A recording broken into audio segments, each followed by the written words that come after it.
전능하사 천지를 만드신 하나님 아버지를 내가 믿사오며 그 외아들 우리 주 예수 그리스도를 믿사오니 이는 성령으로 잉태하사 동정녀 마리아에게 나시고 본디오 빌라도에게 고난을 받으사 십자가에 못 박혀 죽으시고 장사한 지 사흘 만에 죽은 자 가운데서 다시 살아나시며 하늘에 오르사 전능하신 하나님 우편에 앉아 계시다가 저리로서 산 자와 죽은 자를 심판하러 오시리라. 성령을 믿사오며 거룩한 공회와 성도가 서로 교통하는 것과 죄를 사하여 주시는 것과 몸이 다시 사는 것과 영원히 사는 것을 믿사옵나이다.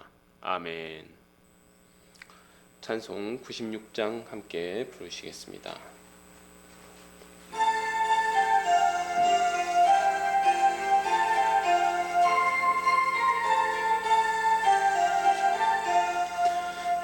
예수님은 누구신가? 우는 자의 위로와 없는 자의 풍성이며 천한 자의 높임과 잡힌 자의 노임되고 우리 기쁨 되시네.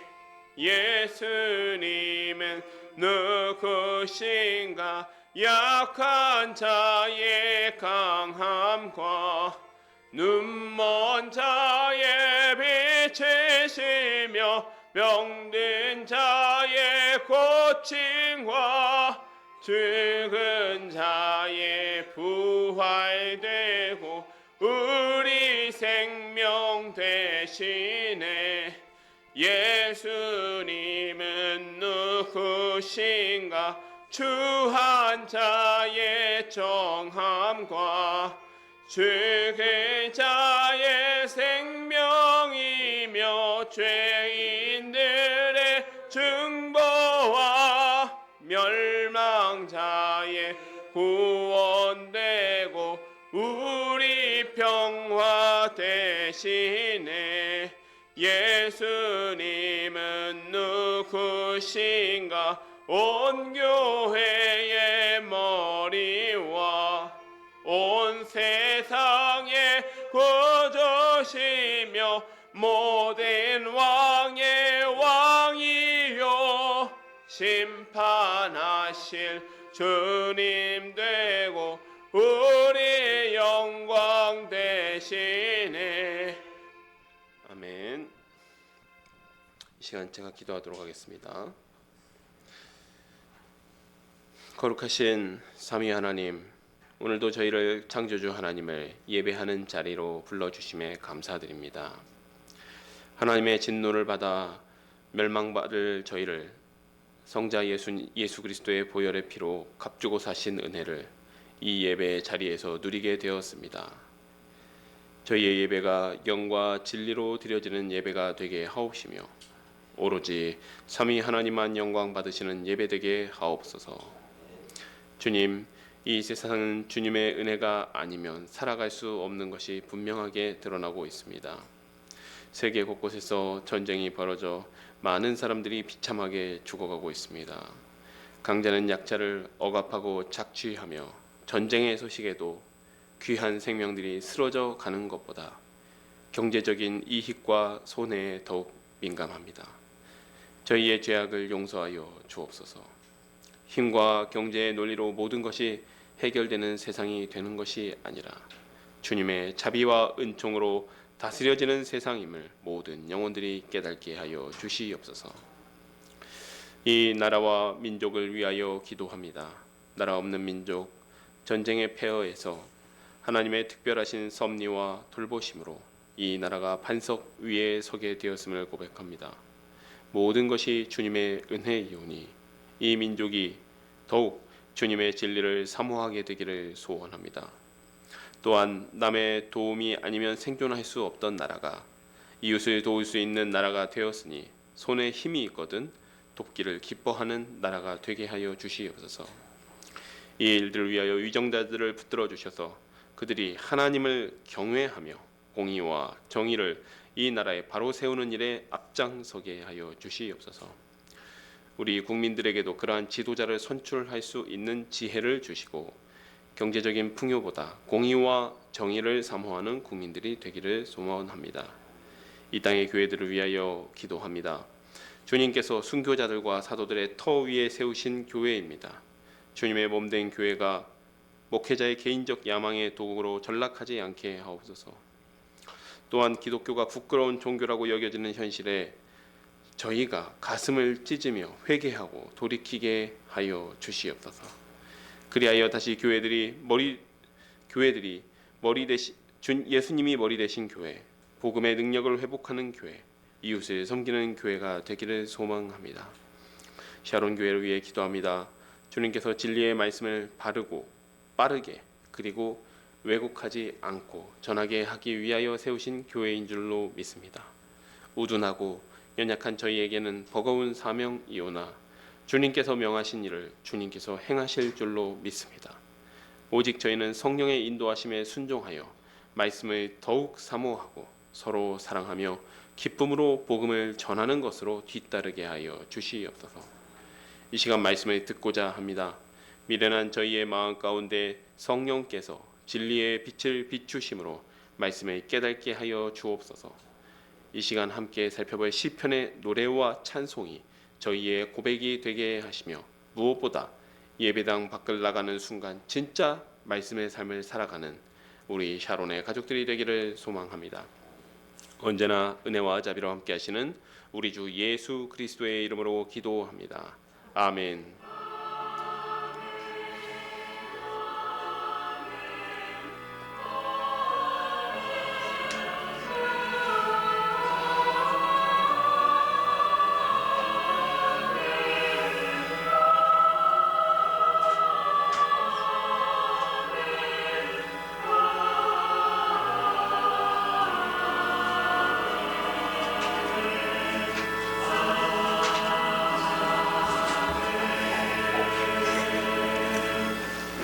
시간 저에게 주신 하나님의 말씀은 시편 72편 1절에서 20절 말씀입니다. 시편 72편 1절에서 20절 말씀입니다. 구약성경 853페이지에 있습니다. 제가 하나님의 말씀을 받들어 봉독하도록 하겠습니다. 하나님이여, 주의 판단력을 왕에게 주시고 주의 공의를 왕의 아들에게 주소서. 그가 주의 백성을 공의로 재판하며 주의 가난한 자를 정의로 재판하리니 의로 말미암아 산들이 백성에게 평강을 주며 작은 산들도 그리하리로다. 그가 가난한 백성의 억울함을 풀어주며 궁핍한 자의 자손을 구원하며 압박하는 자들을 꺾으리로다. 그들이 해가 있을 동안에도 주를 두려워하며 달이 있을 동안에도 대대로 그리하리로다.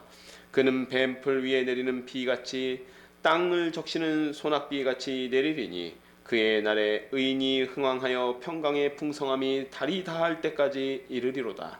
그가 바다에서부터 바다까지와 강에서부터 땅끝까지 다스리리니 광야에 사는 자는 그의 앞에 굽히며 그의 원수들은 티끌을 핥을 것이며 다시스와 섬의 왕들이 조공을 바치며 스바와 시바 왕들이 예물을 드리리로다. 모든 왕이 그의 앞에 부복하며 모든 민족이 다 그를 섬기리로다.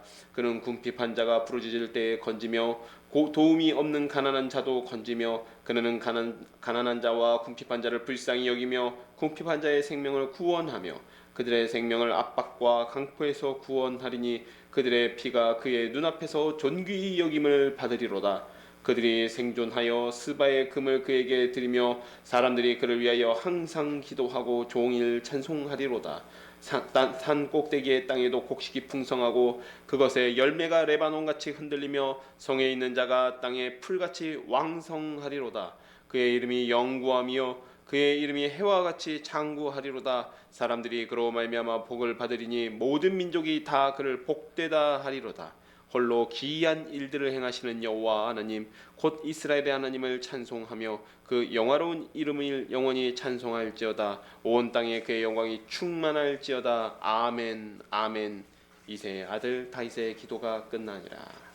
아멘.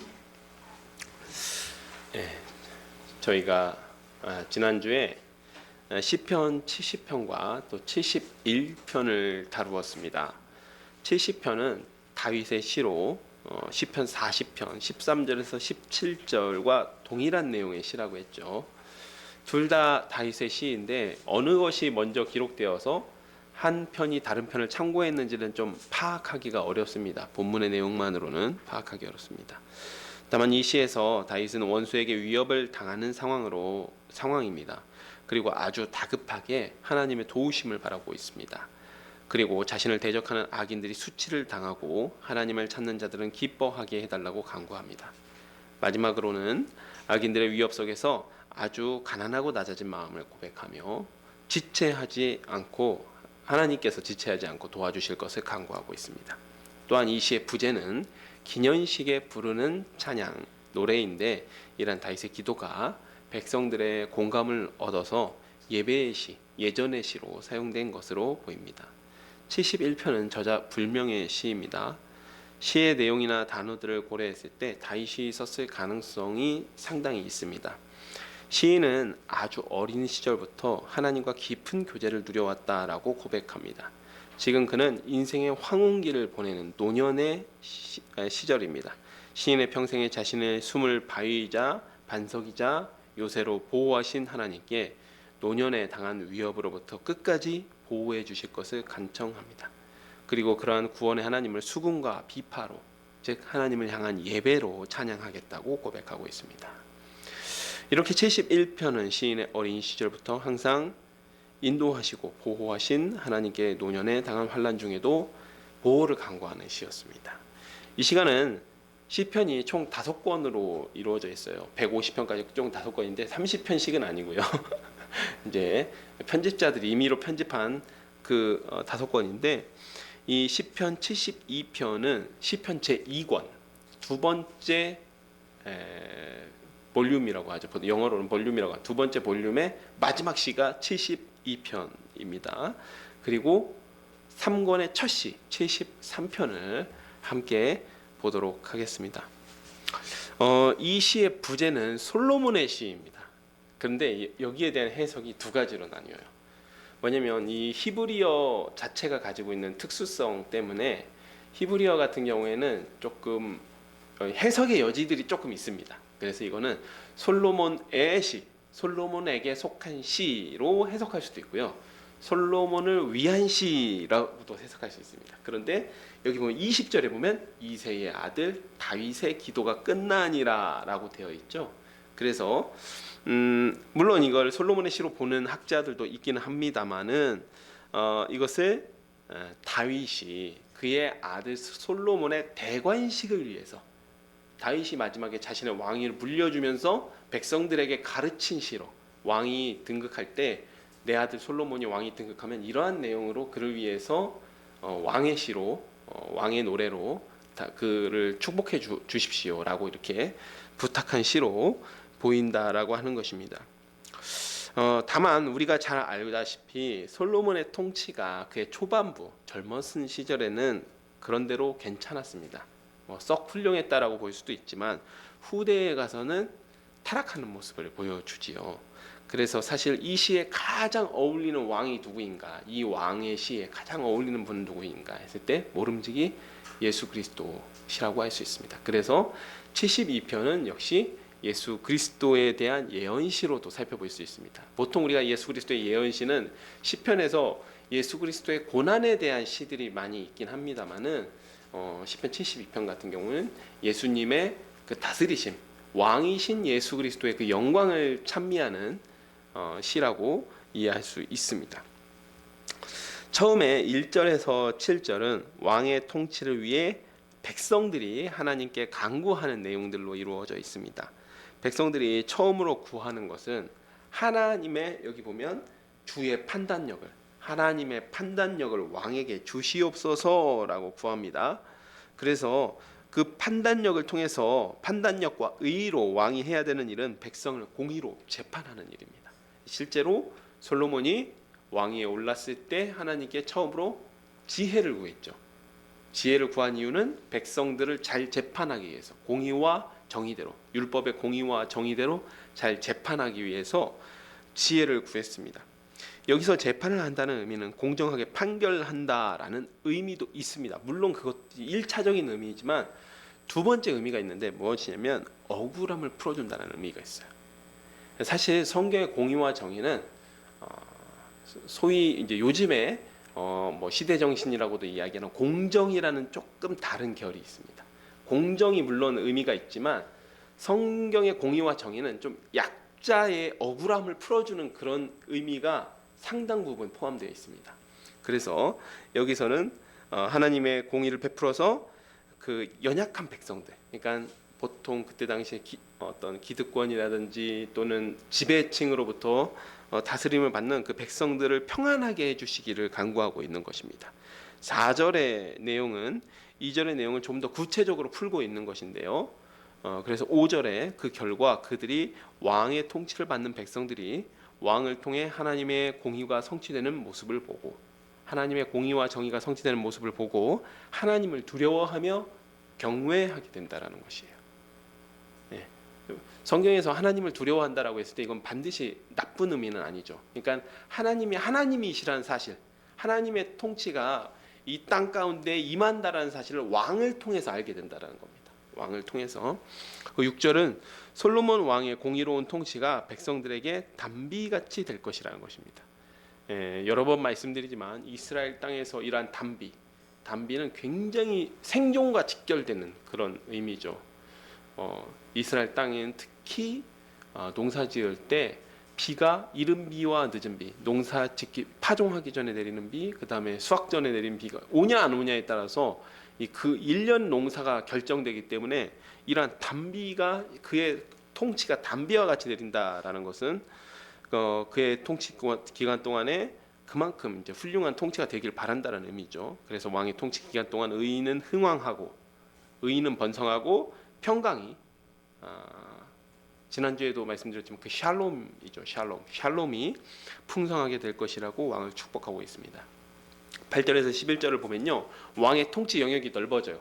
지금까지 좀 국내적인 어떤 왕의 통치에 집중했다면 좀 더 왕의 통치 영역이 넓어집니다. 그래서 이방까지도 왕의 통치에 굴복하고 평강이 오게 될 것이라는 내용입니다. 8절 왕의 다스림이 온 세계에 미치게 됩니다.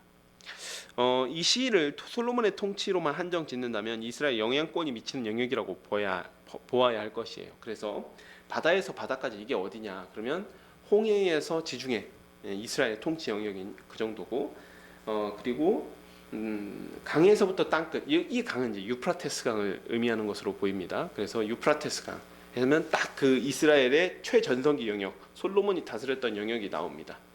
그런데 만약에 이 시를 만약이 아니라 이제 이 시를 예수 그리스도의 통치, 예수 그리스도 왕 대신 우리의 왕이신 예수 그리스도의 통치로 보면 예수 그리스도의 다스림이 미치는 온 세상을 이야기하는 것이죠.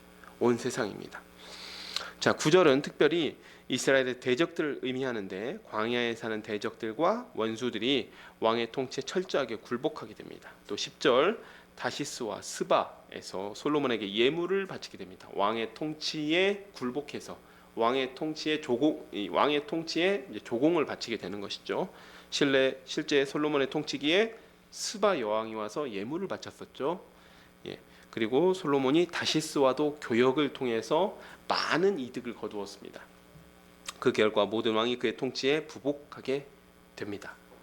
오죽하면 이제 우리 오전 시간에 잠깐 이야기했었던 에스라 느헤미야 시대에도 페르시아 황제까지도 그 역사적인 기록이 남아 있을 정도로, 그래서 그 강 너머 유프라테스 강 너머에 동방의 큰 왕이 동방이 아니죠. 유프라테스 강 너머에 큰 왕이 있었다. 그 큰 왕은 솔로몬을 이야기하는 겁니다.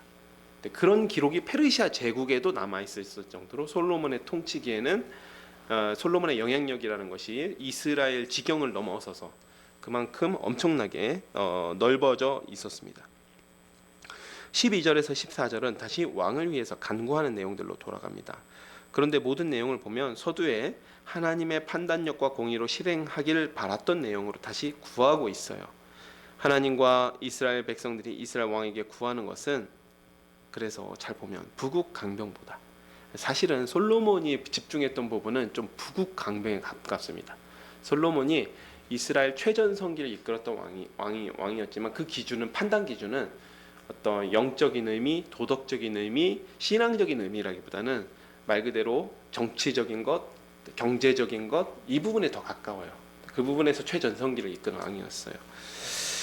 그런데 실제 백성들이 솔로몬의 통치를 통해서 기대하는 것은 이러한 부국 강병보다 철저하게 연약한 자를 돌아보고 그들이 하나님의 백성으로서 보호받으면서 사는 것에 집중하고 있다는 사실을 알 수 있습니다. 부국 강병은 그 후의 일인 것이죠. 15절 그렇게 왕의 공의로운 통치로 보호받은 백성들이 나라의 번성을 가져오고 왕을 위해 기도하고 찬송하게 됩니다. 또한 산꼭대기 땅은 어디죠?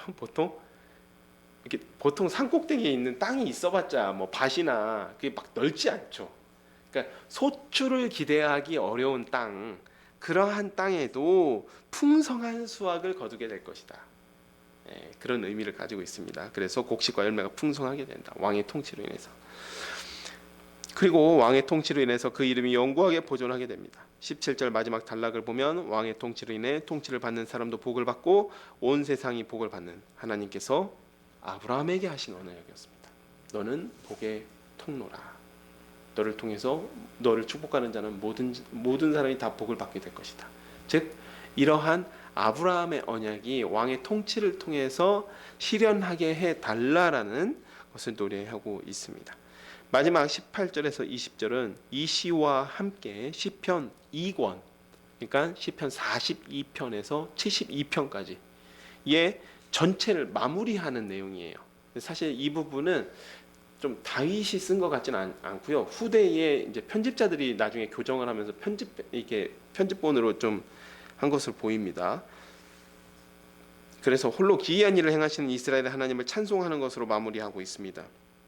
20절을 보면 이세 아들 다윗이 끝이 났다라고 하는데 그렇다고 뒷부분이 다윗의 시가 나오지 않는 것은 아니에요. 이 뒤에도 다윗의 시가 자주 등장합니다. 또 시편의 제2권도 모두 다 다윗의 시는 아니에요. 다만 다윗의 시를 위주로 구성이 되어 있어요. 시편 2권이 다윗의 시를 위주로 구성되어 있고 주로 사무엘 상하 역사서와 관련되어 있는 사건과 연관되어 있는 시들이 주로 배치가 되어 있습니다. 즉 72편은 다윗의 시대가 끝이 나고 솔로몬의 시대가 시작된다는 점에서 후대에 첨가된 것으로 보이고, 또한 이런 2권의 시들이 사무엘 상하의 역사서의 내용들과 연결되는 시라는 점에서 다윗의 치열한 삶 속에서 하나님과 씨름하는 가운데 이 2권이 불려졌다라는 것들을 나타내고 있는 것입니다. 또한 이 시는 앞에서 말씀드렸듯이 메시아 예언 시이기도 해요. 예수 그리스도의 우주적 통치에 대한 것을 미리 예언한 시이죠. 시의 곳곳에서 솔로몬에게만 돌리기 어려운 그런 찬송들이 등장합니다. 솔로몬이 이스라엘의 부국 강병을 이룬 왕인 것은 맞지만 그것이 하나님의 공의를 실현한 것이라고 보기에는 어려워요. 왜냐하면 여러분 우리가 신명기를 보면요, 사실 왕은 많은 군대를 가져서는 안 됩니다. 이스라엘의 왕은요 많은 군대를 가져서도 안 되고요, 그리고 너무 많은 부를 소유해서도 안 돼요. 근데 이 두 가지를 다 했던 사람이 솔로몬이었거든요. 그러므로 인해서 점차적으로 교만하여져서 하나님을 떠나게 됩니다. 솔로몬이.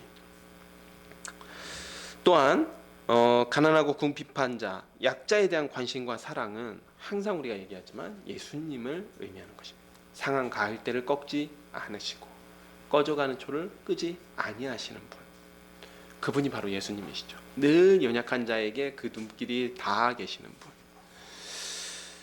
혹시라도 예수님께서 재림하셔야지만 이 땅을 다스린다고 생각하시면 안 될 것입니다. 그것은 큰 오해예요. 큰 오해고 이미 성경적이지도 않습니다. 이미 예수님의 부활 승천으로부터 하나님의 보좌 오른편에 앉아 계시며 예수님의 다스림은 계속되고 있습니다. 지금도 예수님께서 다스리십니다. 다만 지금 현재 이 땅에 공의가 이루어졌다라고 보기는 어렵죠. 그것은 재림의 때까지, 예수님께서 다시 오실 때까지 잠깐 하나님의 뜻에 따라서 그 크신 땅에서 일시적으로 허용하신 그런 불의일 뿐입니다. 지금 우리가 살아가는 세상에서 예수 그리스도의 다스림이 미치지 않는 곳은 전혀 없습니다. 또한 72편 왕의 통치를 보면 하나님의 공의로 약한 자를 돌보시고 대적들을 완전하게 굴복시키시고 공의로 다스리시는 백성들로 하여금 복을 받게 하십니다. 또한 바다에서 바다까지 땅에서 땅끝까지 그리스도의 다스림이 미치지 않는 곳은 이 땅 어디에도 없습니다. 하나님께서 아브라함과 맺은 언약은 모든 민족이 아브라함으로 말미암아 복을 받게 하겠다라는 그 언약은 그리스도를 통하여서 완전하게 성취되었습니다. 솔로몬을 통해서 성취된 것이 아니라 다윗을 통해서 성취된 것도 아니고 예수 그리스도를 통하여서 완전하게 성취되었습니다. 그래서 그 다스림 가운데 축복을 누리는 것이 지금 우리가 받고 있는, 이방인이었던 우리가 받고 있는 복인 것이죠. 자, 이제 73편으로 넘어가도록 하겠습니다. 73편은 다윗 시대의 성전의 찬양 대장이었던 아삽의 시입니다. 73편 읽도록 하겠습니다. 하나님이 참으로 이스라엘 중 마음이 청결한 자에게 선을 행하시나 나는 거의 넘어질 뻔하였고 나의 걸음이 미끄러질 뻔하였으니 이는 내가 악인의 형통함을 보고 오만한 자를 질투하였음이로다. 그들은 죽을 때에도 고통이었고 그 힘이 강건하며 사람들이 당하는 고난이 그들에게는 없고 사람들이 당하는 재앙도 그들에게는 없나니 그러므로 교만이 그들의 목걸이요 강포가 그들의 옷이며 살찜으로 그들의 눈이 솟아나며 그들의 소독은 마음의 소원보다 많으며 그들은 능욕하며 악하게 말하며 높은 데서 거만하게 말하며 그들의 입은 하늘에 두고 그들의 혀는 땅에 두루 다니도다. 그러므로 그의 백성이 이리로 돌아와서 잔에 가득한 물을 다 마시며 말하기를 하나님이 어찌하랴 지존자에게 지식이 있으랴 하는도다.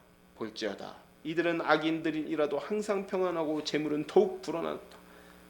내가 내 마음을 깨끗하게 하며 내 손을 씻어 무죄하다 한 것이 실로 헛되도다. 나는 종일 재난을 당하며 아침마다 징벌을 받았도다. 내가 만일 스스로 이르기를 내가 그들에게 말하리라 하였더라면 나는 주의 아들들의 세대에 대하여 악을 행하였으리이다. 내가 어쩌면 이를 알까 하여 생각한 그것이 내게 심한 고통이 되었더니 하나님의 성소에 들어갈 때에야 그들의 종말을 내가 깨달았나이다. 주께서 참으로 그들을 미끄러운 곳에 두시며 파멸에 던지시니 그들이 어찌하여 그리 갑자기 황폐되었는가 놀랄 정도로 그들이 전멸하였나이다. 주여 사람이 깬 후에는 꿈이 무시함같이 주께서 깨신 후에는 그들의 형상을 멸시하시리이다. 내 마음이 산란하며 내 양심이 찔렸나이다. 내가 이같이 무지함으로 주 앞에 짐승이오나 내가 항상 주와 함께하니 주께서 내 오른손을 붙드셨나이다. 주의 교훈으로 나를 인도하시고 후에는 영광으로 나를 영접하시리니 하늘에서는 주 외에 누가 내게 있으리요 땅에서는 주밖에 내가 사모할 이 없나이다. 내 육체와 마음은 쇠약하나 하나님은 내 마음의 반석이시오 영원한 분깃이시라.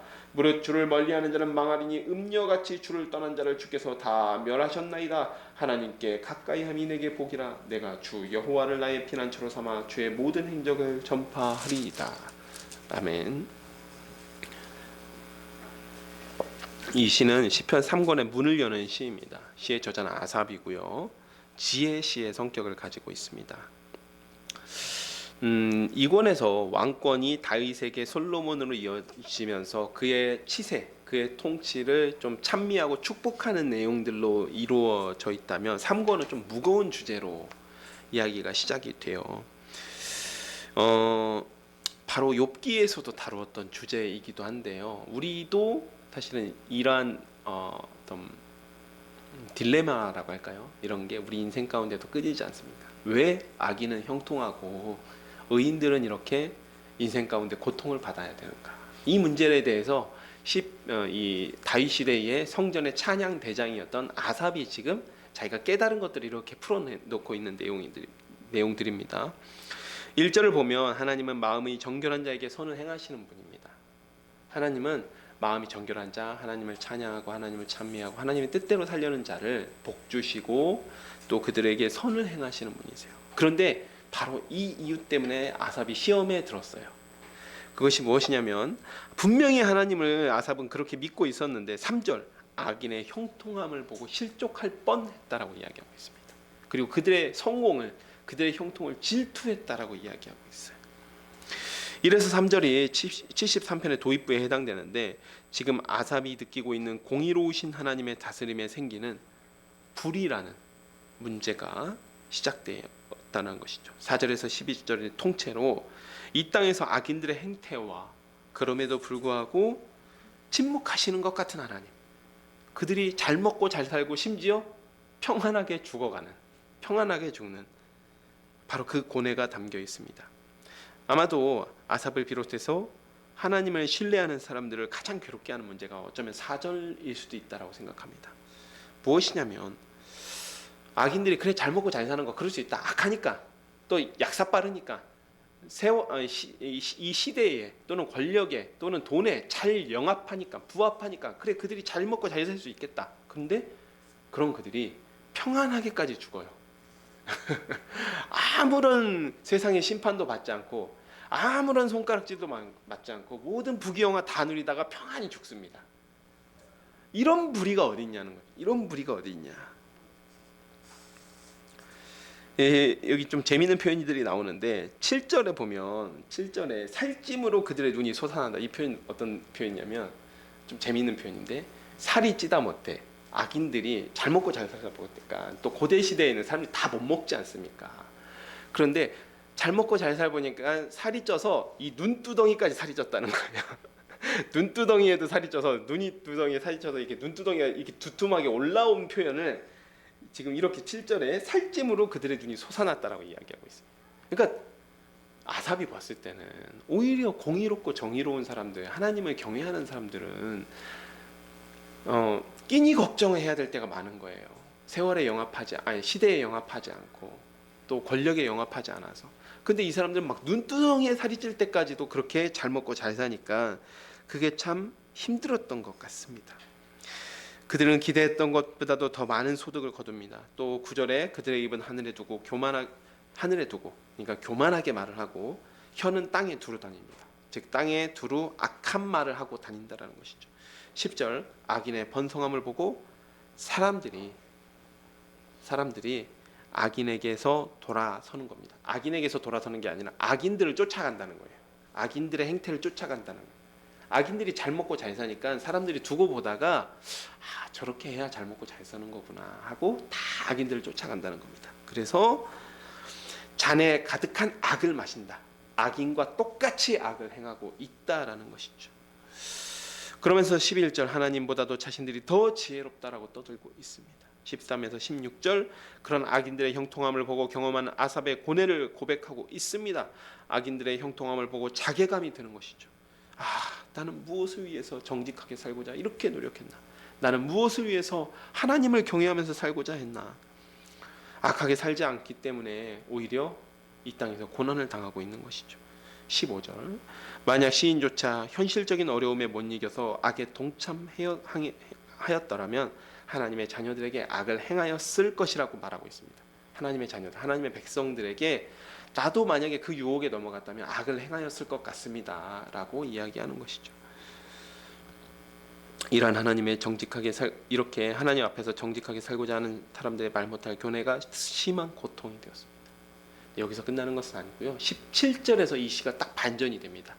17절에서 28절까지 내용은 갑자기 하나님께서 아삽에게 이 찬양 대장인 아삽에게 깨닫게 하신 하나님의 지혜에 대해서 이야기하고 있어요. 자, 17절을 보면요. 이 내용은 어떤 내용이냐면 하나의 스토리인데 아삽이 마음속 깊이 이런 고뇌를 가지고 있는 겁니다. 악인들의 형통하는 모습을 보고 또 그 막 부럽기도 하고 솔직하게 그들이 잘 먹고 잘 사는 모습이 부럽기도 하고 또 마음의 선한 양심이 차마 그쪽으로 가는 것을 허락하지는 못하고 그러니까 너무 괴롭고 아닙니까? 그러면서도 찬양 대장이니까 어떻게 했겠습니까? 성전에 찬양하러 예배드리러 올라간 겁니다. 성전에 예배드리러 올라간 때에 불시에 불현듯이 섬광처럼 하나님께서 아삽에게 깨달음을 주셨다라는 것이에요. 그게 17절의 내용입니다. 네. 18절 하나님께서 악인들을 갑자기 미끄러지게 하시고 파멸하게 하십니다. 20절 악인들의 형통함이 마치 꿈처럼 허무하게 사라집니다. 악인들의 번성함, 악인들의 형통함, 그들이 잘 먹고 잘 사는 모습들 그거는 꿈 같은 것이라는 거죠. 꿈은 깨면 사라집니다. 사라져요. 또 20절 또 그렇게 20절 악인들의 형통함이 마치 꿈처럼 허무하게 사라지자 보니까 불현듯 깨닫게 하신 하나님의 지혜 앞에서 성전으로 올라가서 하나님께서 깨닫게 하신 지혜 앞에서 그동안 하나님의 공의를 의심하고 고뇌했던 자신이 너무 부끄럽다는 거예요. 너무 부끄럽다는 겁니다. 네. 그렇다 보니까 그런 일들, 하나님을 의심했던 일들, 하나님의 통치를 의심했던 일들이 마음의 양심의 찔림으로 다가오는 거죠. 이런 것을 내가 그동안 하나님을 의심했다니, 하나님의 통치를 의심했다면 한더 스스로에게 찔림으로 다가오는 겁니다. 하나님께서 깨닫게 하시기 전까지 우리는 우매한 짐승과 같지만 23절 하나님께서 오른손으로 붙드시고 교훈으로 인도하십니다. 26절 여전히 시인 자신은 연약한 자이지만 하나님은 흔들리지 않는 반석이시고 의로운 자의 영원한 분깃, 기업이 되어 주십니다. 결국 하나님께서 항상 말씀을 통해 가르쳐 주신 대로 주를 떠나 악을 행하는 자는 멸망하고 하나님을 가까이 하는 자는 하나님을 가까이 하는 일 자체가 복이 됩니다. 이 시간 여기까지 살펴보도록 하겠습니다. 아삽의 시인 73편은 하나님의 공의로운 통치에 대한 의심으로 시작됩니다. 사실 우리도 때로는 종종 이런 의심이 들 때가 있습니다. 악인은 일평생 형통하다 평안히 죽고 그 모습을 본 무지한 사람들조차 그 악한 일들을 따라갑니다. 하나님의 공의를 신뢰하며 살고자 노력했던 시인이나 또 하나님을 경외하며 살고자 하는 저희나 때로는 그러한 모습을 보며 깊은 고민과 하나님의 공의와 다스리심에 대한 의심이 생깁니다. 그러나 여전히 그 고민과 걱정이 말끔히 해결되지 않았지만 그 상태에서 하나님을 예배하러 간 그 예배의 자리에서 하나님께서 우리에게 성광 같은 깨달음을 주십니다. 결국 하나님의 지혜와 섭리에 따라 악은 멸망하고 진멸하게 될 것이라는 사실입니다. 이 사실을 깨달은 시인은 하나님의 지혜 앞에서 너무나 큰 부끄러움을 느끼게 되는 것이죠. 내가 이런 하나님의 지혜를 알지 못하면서 함부로 하나님을 오해하고 판단하였구나 라고 부끄러움을 느끼게 됩니다. 주님께서 하시기 전까지는 무지함으로 하나님의 공의를 의심했기 때문이죠. 그러나 또한 감사의 고백을 드립니다. 무지한 시인을 우리는 비록 무지하고 때로는 하나님을 의심하지만 하나님께서 오른손으로 붙드시고 언제나 함께 해주시기 때문입니다. 여전히 우리의 영육은 시인의 고백처럼 연약합니다. 우린 연약합니다. 또다시 흔들릴 수 있고 넘어질 수 있고 의심할 수 있습니다. 그러나 하나님은 우리와 함께 하시며 그의 우리의 기업, 우리의 영원하신 기업이 되어 주신다는 고백으로 시가 마무리됩니다. 사실 이 고백은 우리의 고백이기도 합니다. 우리도 악인의 번성함을 보고 시험에 들 때가 있지만 그것은 우리가 하나님의 모든 지혜를 알지 못하는 우리의 무지로 말미암은 것입니다. 세상의 많은 문제들이 여전히 해결되지 않고 문제 그대로 때로는 고난 그대로 남아 있지만 아삽처럼 하나님을 예배하는 자리로 나아올 때 하나님께서는 우리의 마음을 위로하시고 붙드시고 때로는 하나님의 뜻을 우리에게 알려주시고 하나님의 그 의로운 오른손으로서 우리를 회복시켜 주십니다. 성령 하나님께서 우리에게 지혜를 주십니다.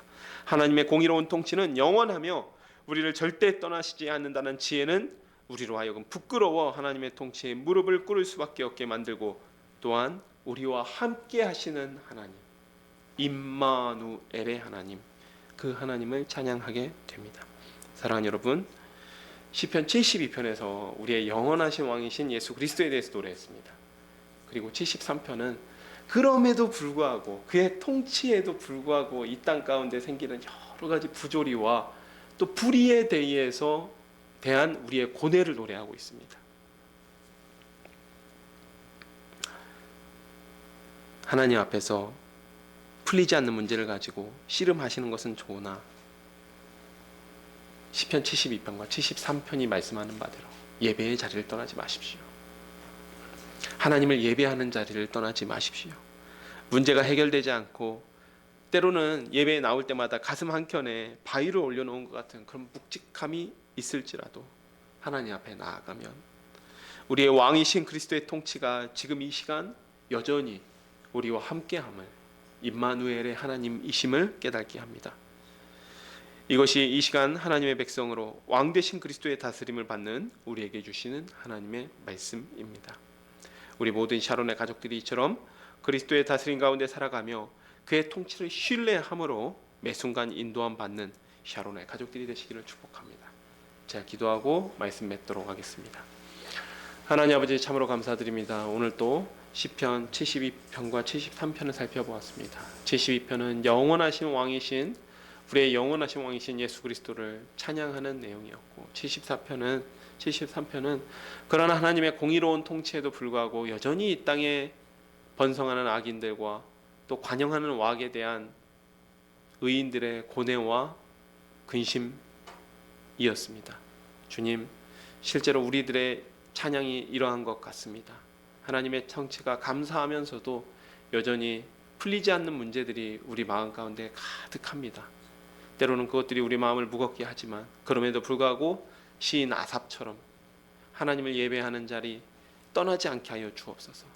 하나님을 우리가 예배할 때 하나님께서 우리에게 복 주시며 하나님께서 우리와 함께 하시며 하나님께서 우리에게 지혜를 주시며 하나님께서 우리를 다스리신다는 그 확신을 우리가 회복하게 될 것입니다. 주님, 우리가 그 하나님을 예배하는 자리에 나아가는 우리 샤론의 가족들이 되기를 소원합니다. 예수님의 이름으로 기도합니다. 아멘. 이 시간 함께 찬송 54장 부르신 후에 주기도문으로 예배 마치도록 하겠습니다.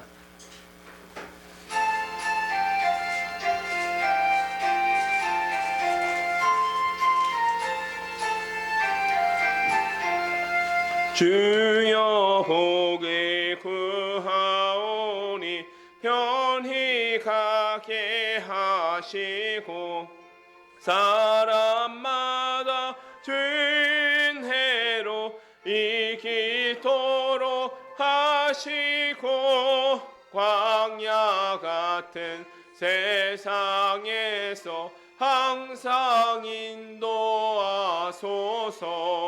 주의 복된 말씀 듣고 무한 감사합니다.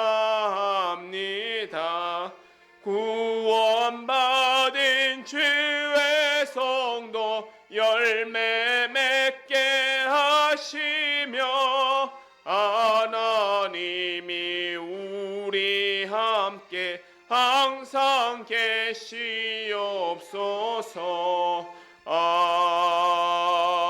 아멘. 하늘에 계신 우리 아버지여, 이름이 거룩히 여김을 받으시오며 나라가 임하시오며 뜻이 하늘에서 이루어진 것 같이 땅에서도 이루어지이다.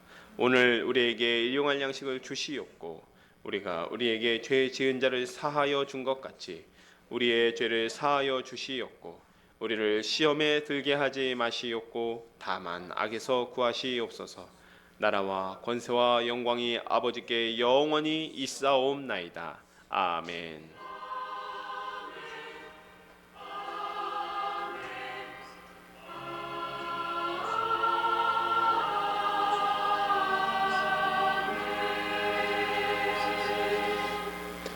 네, 예배 마쳤습니다. 하나님께 영광과 감사의 박수 올려드리겠습니다.